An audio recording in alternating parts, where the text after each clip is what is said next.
Magandang umaga po mga katatski. Ngayong umaga ay nagliligo si Tatski Bibi ng kanyang inahin. Tingnan nyo ang inahin. Diyan nililiguan. Yung mga biik hindi sila nababasa kasi nandun sila sa kanilang tulugan. Kaya ganyan mas maganda siya kaysa parawing kasi yung sa parawing po yung mga biik nasa tabi lang.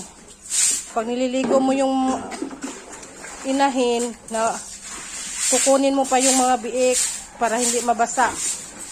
Pero sa ganitong klase ng tank ng kulungan na may tulugan ng mga biik, yun ang mga biik, nandun sila. Samantalang si Tatski Baby nagliligo sa kanyang inahin, yan, hindi nababasa ang mga biik kasi yung mga biik nandun sila. Mas mura pa kasi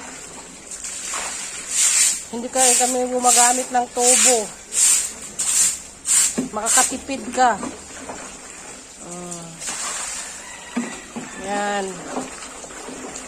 Ganyan lang po mga katatsi.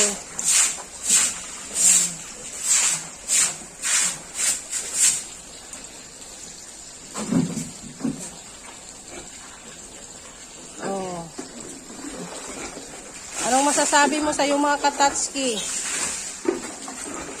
Anong masasabi mo sa iyong mga katatski? God bless po sa inyo lahat. God bless po mga katatski. Yan po, ganyan lang po.